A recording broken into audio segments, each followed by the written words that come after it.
But we begin with that captivating climax in the Australian Open final. Elena Rybakina, the toast of women's tennis this morning, waking up a two-time Grand Slam champion after upsetting world number one, Aryna Sabalenka. Yeah, let's get straight to Ed Woolley, who is at Melbourne Park for us this morning. Ed, and it took an incredible third set comeback from the 26-year-old.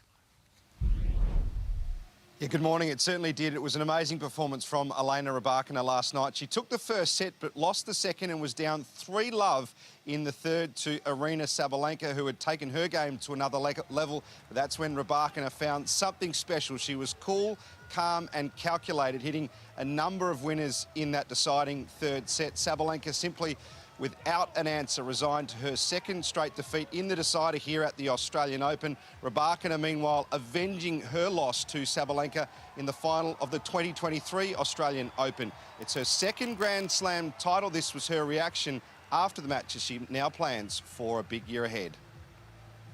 I'm happy that now I'm getting back to this level, and hopefully I can be stable again throughout the whole season, keep on showing great tennis, good results.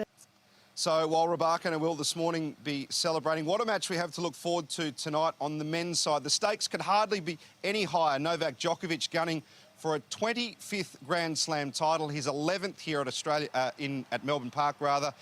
What a record he has here in Australia. Now 38, he faces Carlos Alcaraz, who's gunning to become the youngest man to complete the career Grand Slam. That's winning all 4 Grand Slams. You need this one to complete the set. Of course, all of that action live on 9. What a match we have in store tonight. Yeah, we are in for a blockbuster, and Woolley there in Melbourne. Thank you. A powerful paddle-out is getting underway in Sydney's eastern suburbs right now for 12-year-old Nico Antic, who died after being bitten by a shark in our harbour. Let's go live to Jack Hahn, who is in North Bondi. Jack, a huge turnout there. Yeah, good morning to you, Lizzie. That is correct. Well and truly more than 100 people down here. Take a live look. You can see plenty of people here on the sand this morning of all ages. Plenty of youngsters as well, particularly some of the friends of this little boy, also some of the fellow parents that knew the young boy, people from the school, teachers, people from the local club down here, because remember, this little boy did have a connection, particularly here to Bondi. He was a little nipper, loved the water.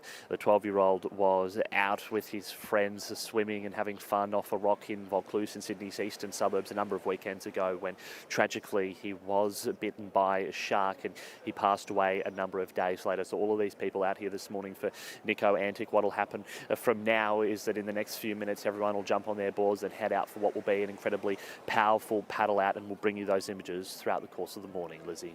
Jack Hahn there at Bondi. Thank you. Friends of the family found dead inside a Perth home have revealed the children's NDIS funding had been recently cut.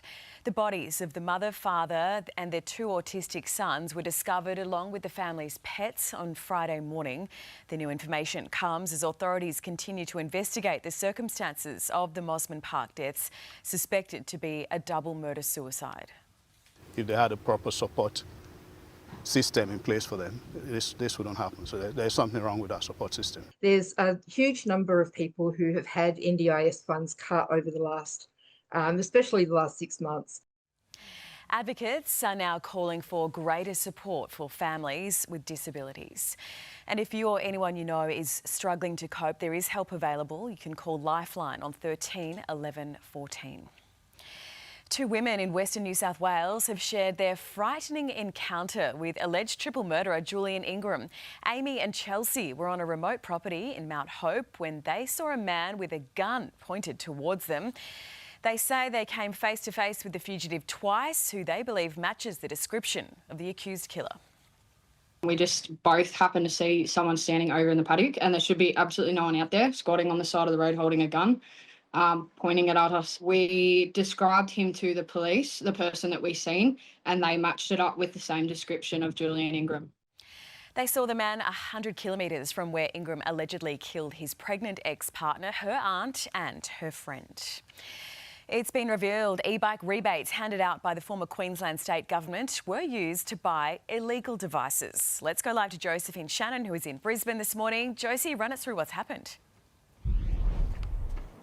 Well, Lizzie, according to the Courier Mail this morning, in fact, on the front page, it's all been revealed that as part of this $2 million initiative that ran under the former government in September 2024, up to $500 in rebates were on offer to purchase e-bikes and e-scooters, and 800 illegal devices were purchased as part of this scheme, meaning $370,000 in taxpayer money was spent to purchase these devices. And if we take a closer look at the differences between illegal and legal devices, it's quite clear to see why they're so dangerous. And according to this report, these illegal e-bikes purchased are up to 1,000 watts and can travel speeds of up to 55 kilometres per hour.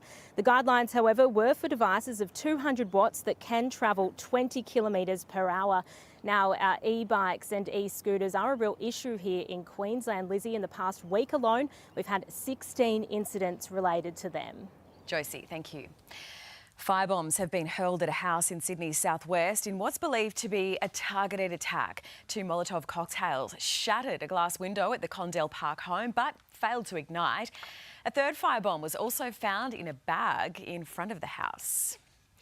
Millions of fresh documents stemming from the Jeffrey Epstein investigation have been released, including new images of former Prince Andrew.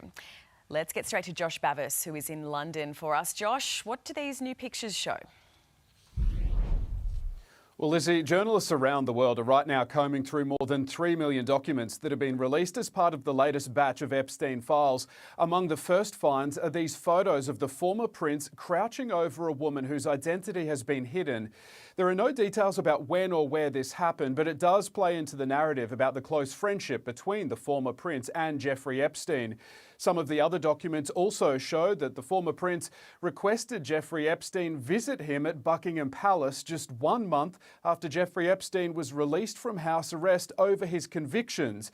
Now, the King did last year strip Andrew of all of his titles, and Andrew has previously said that he has not conducted himself in any way of misconduct related to Jeffrey Epstein. Some of the other documents also reveal the likes of Elon Musk requesting Jeffrey Epstein when he could visit his private island in the Caribbean and when would be the best time to party.